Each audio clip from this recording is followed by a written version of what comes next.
أعوذ بالله من الشيطان الرجيم. بسم الله الرحمن الرحيم. الحمد لله رب العالمين. الرحمن الرحيم. مالك يوم الدين. إياك نعبد وإياك نستعين. اهدنا الصراط المستقيم. صراط الذين أنعمت عليهم غير المغضوب عليهم ولا الضالين. Amin. Wahai diriku, sebagai bagian dari jejaring jelawah Ekon 75%, pribadi yang iman, yakin, percaya sebagai manusia yang menghambakan diri kehadirat kesempurnaan yang berkekalan. Dialah Allah Subhanahu wa Ta'ala, Jalallahu Jalalah. Kemusliman saya, keislaman saya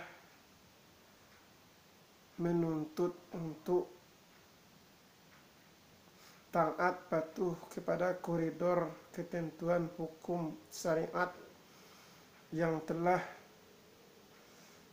dibawa oleh Rasulullah sebagai khatamun nabi wa rasul. Al-Quran, kitabullah, hadis, sunnah, penerang bagi hidup, berpenghidupan di dunia yang fana sementara ini.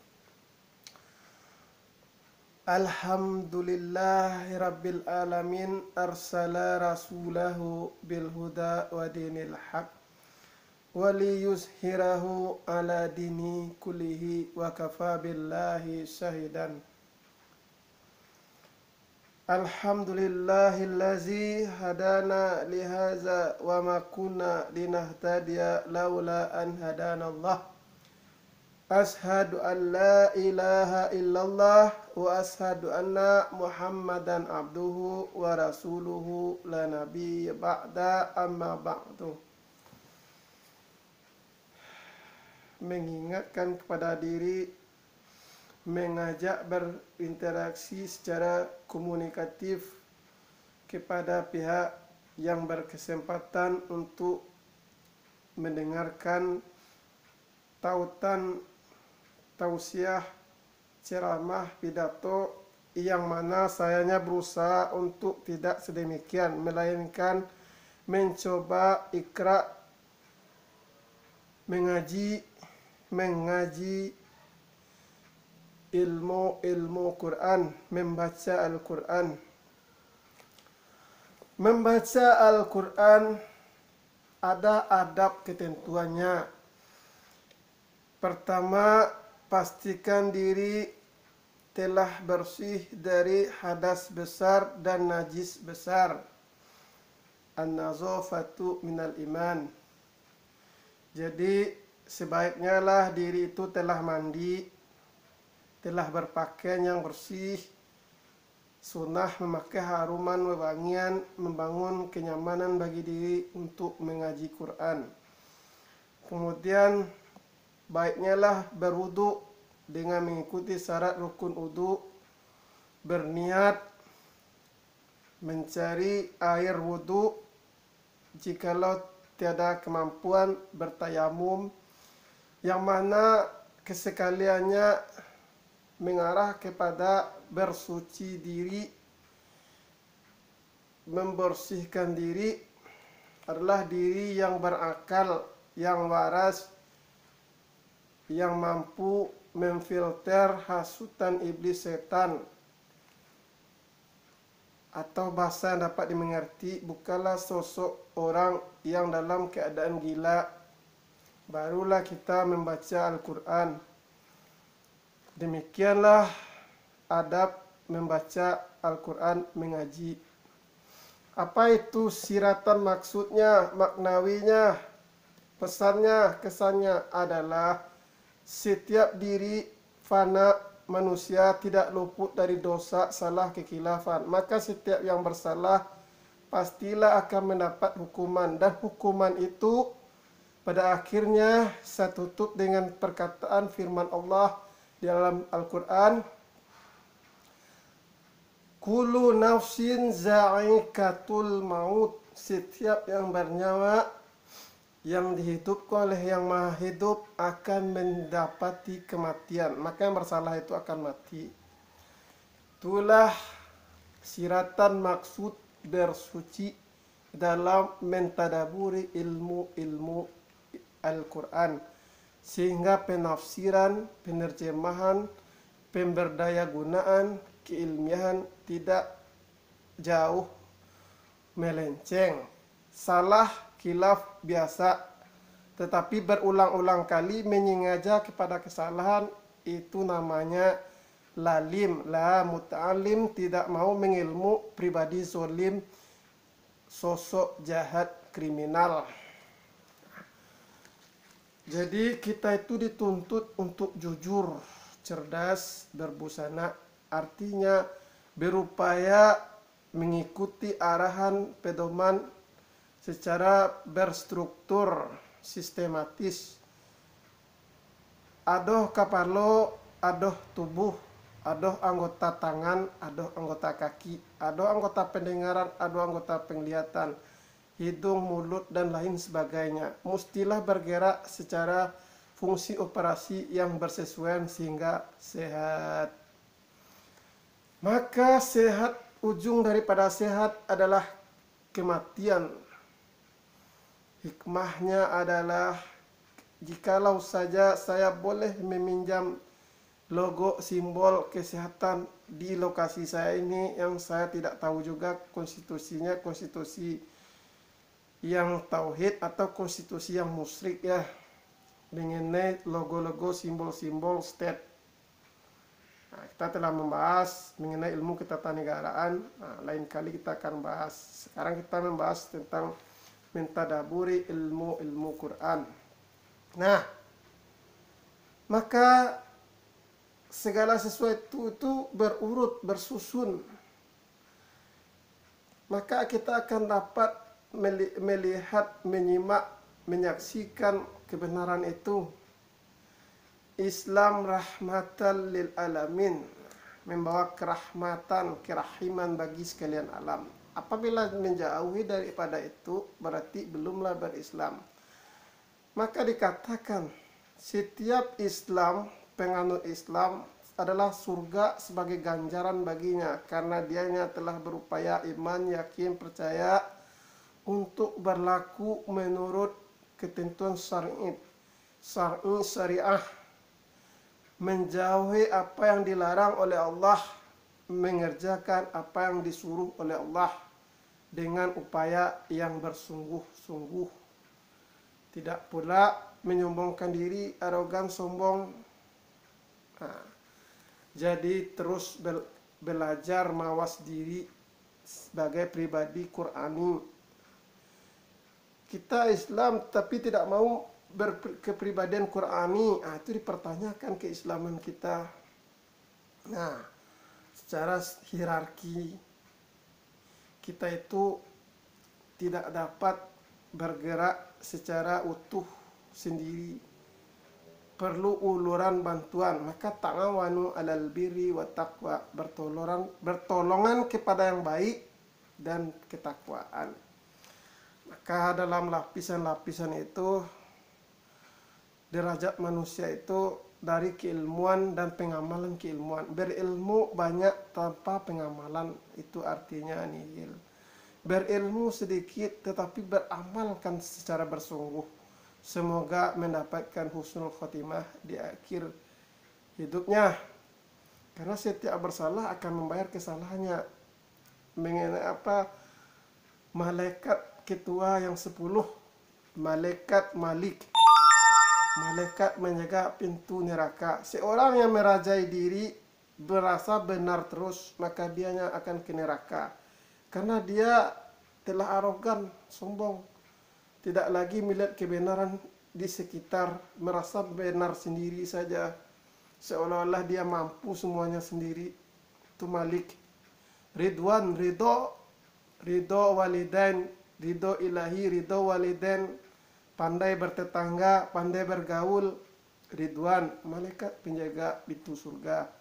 Maka kita akan meniti titian siratul mustaqim, jembatan yang membentang di antara neraka.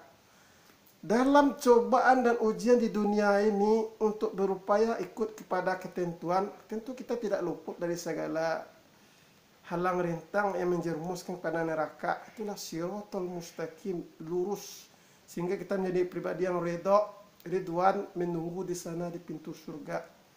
Maka adanya cerita Israiliyat mengenai sosok pribadi yang sendiri ini bagi saya awam cenderung tidak mau menerima kenyataan ini. Panjang kalau kita bahas. Itu ada seseorang, dia diambil dari neraka, kemudian harapan pertama cukup diambil saja dahulu, kemudian diletakkan di pintu surga, kemudian dia minta ke pintu surga, kemudian dia minta masuk, sehingga masuklah dia ke dalam, dan diakhiri dia perjamuan surgawi, bertemu dengan Sang Maha Azali Allah, dibukakan tabir penyelimut kegaiban, dan seterusnya hilang. Ini kan ceritanya cenderung fantasi Israel ya. Ya. Apa itu? Secara ilmu dikatakan kita melihat dengan mata, namun mata ini kepastiannya berada Sang Maha Mutlak, makrifatullah, sifat yang 20, al-asmaul husna, dan ketentuan hukum-hukum lain. Ya.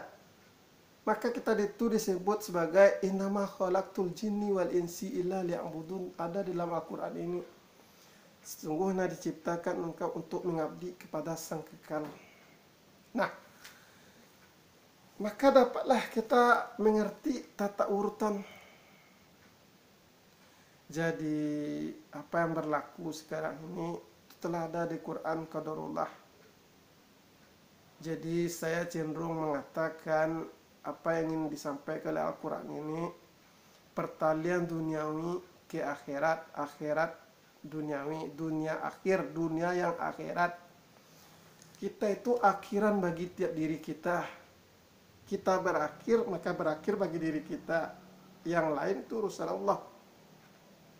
Makanya ada kiamatul kubro, kiamatul sugro. Nah, makanya kita itu belajar jangan merasa pandai sendiri. Kita lanjut kepada malaikat Israel. Kalau salah pelapasan menjadi Israeliah. Nah, ada pula yang mengaku sebagai negeri Bani Israel, orang yang telah bergulat dengan Tuhannya. Ya, negeri malaikat maut. Merasa dia yang benar, orang lain salah. Maka dia dipanggil sebagai Jewish, Yahudi, orang tidak diizinkan mendarat di tanah. Pergilah engkau melaut jikalau kau memang merasa hebat. Dia orang telah kehilangan tanahnya. Dia orang bangga disebut sebagai orang Yahudi, orang yang kehilangan tanah, tidak memiliki tempat. Itu aneh. Astaghfirullahaladzim. Nah, malaikat Israfil, Isra, Mi'raj, Israfil, surah Al-Fil. Gajah menghantam secara keseluruhan total. Kiamatul kubro. Ya. Nah, saya kira sampai di situ saja mulai ada sesuatu. Kemudian Mikail, malaikat memberikan rezeki. Ilah. Maka di setiap malaikat itu Jibril, ilah, Mikail, ilah, Tuhan. Nah, maka Allah lah yang membagi-bagi penugasan. Nah, jadi mulailah kita itu untuk mawas diri, bertauhid. Kita lihat, kita simak, dan kita tuh mentadaburi ilmu-ilmu. Kita manusia itu butuh pakaian untuk menjauhkan diri dari ketelanjangan dan bahaya berikutan dari ketelanjangan demikian. Mungkinkah seseorang yang telah kaya namun dia berketelanjangan? Nah, ini saja dahulu bahas mengenai Mikail ya. Astaghfirullahalazim. Nah, dah berapa malaikat tuh? Urutannya saya tadi lupa, tapi saya membaca aja. Malaikat Israel, Israfil, Mikail, Jibrail. Kemudian malaikat Malik, malaikat Ridwan, malaikat Mungkar, Nangkir, Rakib, dan Atib. Ya, Mungkar, Nangkir.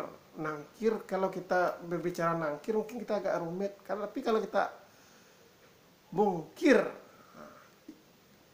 ungkir janji dalam bahasa Mosiko, baru kita bisa menjelajahi, memahami. Mungkar, nahi mungkar, baru kita bisa merajah dan melihat keadaan. Dan rakib, atib, kanan dan kiri. Maka Allah itu menyukai yang 7.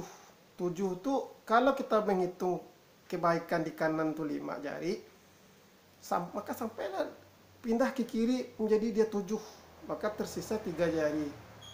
Ya, jari manis. Kalau kita menikah seseorang, memasang di sini sebagai cincin itu di jari manis. Ini jari tengah, jari yang itu. Apa jari yang itu? Seseorang yang telah akil balik, maka kerjaannya apa? Nah, saya kira cukup segitu saja ya. Nah, itu rakib atib. Nah, sampai di rakib atib kan. Itu 10 malaikat Allah yang terus mengawasi tiap diri. Tidaklah kita itu mampu menghindari kesalahan, tetapi berusahalah apa? Menyukai apa yang kita sukai. Saya pribadi awam ini waras, saya suka kebaikan. Dan kebaikan itu butuh kebenaran. Dan Sang Maha Benar, benar itu sendiri adalah Tuhan. Ya, nar ini menyiratkan siksaan yang pedih. Banar, menyiksa, mengazab. Maka tidaklah salah orang selalu berupaya mencapai kekuasaan. Cukup sampai di situ saja. Baik, kebaikan, ihsan, khair, air, udara, air, water. Cukup sampai di situ saja. Jadi makanya kita bayi itu pertama kali itu dilihat tangisan bayi, berarti bayi ini ada dalam keadaan normal, menangis dia. Kemudian setelah beberapa lama dia menyusu kepada ibunya, mulai dia tahu butuh makan, minum, ya. Dan belajar dia berbicara, belajar ngomong. Kemudian belajar gerak yang lain, berjalan, duduk, dan yang lain, merangkak, berlari. Jadi kita itu memperoleh sesuatu itu tidaklah secara instan, belajar dan terus belajar. Nah, saya kira cukup sampai situ. Saya pun tidak jauh dari kelemahan dan kekurangan. Banyak maaf, terima kasih. Benhai Kepustakaan. Kebenaran mutlak Sang Maha Benar Kekal Allah. La ilaha illallah, Maliku Hakul Mubin, Muhammadur Rasulullah, Sidiku wal Adil Amin.